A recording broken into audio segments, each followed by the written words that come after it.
you said that more or less you believed that this was like the end of The Simpsons. There wouldn't be much more after it. So let's just do what we want to do. Let's have fun. How much fun did you have?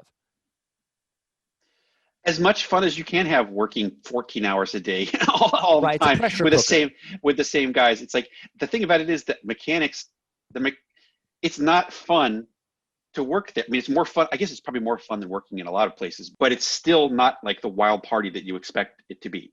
It's the same people in the same room. It's laborious. And it's also equally laborious when it's like you got to go set out and write a script, and it's like, oh God damn it! You just got these notes, and you got to turn out 50 hilarious pages, and you're like starting there on page 1.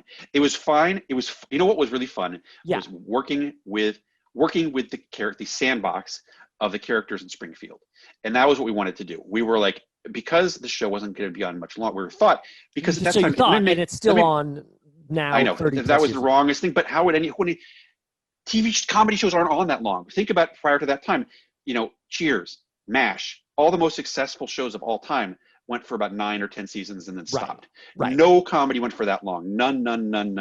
Ozzie and Harriet was ever like 10 years or whatever. And that was it. So we were on season 8 and we're like, what comedy, this show's going to be over. It's just, that's the way comedy shows work. Furthermore, people don't remember this, but the show wasn't doing that great in the ratings. We were always number 50 or number 60 for the week. We were always getting beat by Mad About You. And the thing about it is that people don't remember this because they were kids.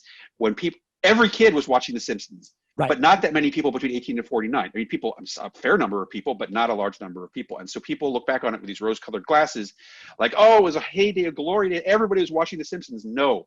Everybody was watching Mad About You and Murphy Brown and things like that. They were not watching The Simpsons. Man. I'm just going to say, those were corny shows. That's my take. I don't want you to have beef with Candice Bergen or Helen Hunt or Paul Reiser, but not like the beef you had with a John Oliver there.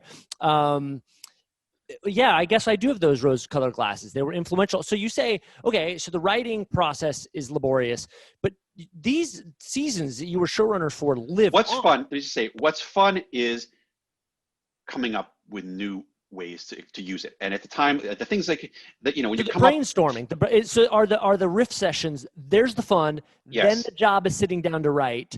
And then the fun is the final product. So it's fun. The fun is always the funnest thing for me was when we come up with the ideas for the episodes. Riffing. Yeah, same with our program. Like when we're writing a late night talk show, it's the couple hours of riffing out the ideas that are fun. Going and writing the monologue is not as much of a blast. Yes, So totally. The thing is, like I'll tell you also the worst thing is rewriting the scripts. As that was the primary room job was to rewrite the scripts. And the scripts, especially when you get a bad first draft, and you're like, oh my God, every scene in this is going to have to be rewritten in the room. Every joke is going to have to be changed. And it's at night. You just like look at it. It's going to be 10 days of 12-hour days, and we're all going to want to fucking kill each other by the end of it. Do you remember an episode? I mean, and I don't mean to ask this to get anyone in trouble because I'm sure it still came out great. Is there an episode when you were showrunner where you go, man, that was one we really had to work for? There are 6. I'm not going to say which ones they were because, as you said, but there were probably 6 or 7 of those. And then there's some great ones where the first draft was like that was oh my God, that was so great. When, for instance, David Cohen wrote the first draft of the Cheese and Scratchy and Poochie show, and we're like, okay, we can use 85% of the stuff in his first draft, and then we're going to have it's going to be so fun to just go through here and make up funny titles for the Itchy and Scratchies and stuff. Those were the good days. You think that the show is going to end soon. What's a risk you took where you were like, I'm so glad we did that? All the weird ones. Frank Grimes. 22 short films, Spin-off Spectacular, the third act of the one where of the day the violence died, where Lester and Eliza saved the thing, and people didn't even like who's that. People had no idea what the ending was. So like that, those are the ones. I mean, they're the weird ones that we certainly would never have been allowed to do had anyone paying attention. At the time, I don't know, nobody seemed to notice or care, and it's only in retrospect as those episodes have been played over and over and over, and people become familiar with them and remember them. That these things, like as you said, I never heard anything about steamed hams till 4 years ago. For 20 straight years, it was it was radio silence. But 22 Stories was revered immediately. I mean, if the pure connection to Pulp Fiction alone made it like a legendary episode. Not that we ever heard. Really? That you were in a bubble. Well, that was the way before, it was before the internet. Like you didn't have, I'll tell you, there was no instant feedback. What were you supposed to do? Wait for, like, you never heard from the public, whether Billy, the why, public liked you the know what? episodes or There not, were all except on the message boards on all TV Simpsons, sure. where they almost hated everything. They hated everything. And eventually you just had to stop reading it or you would lose your mind.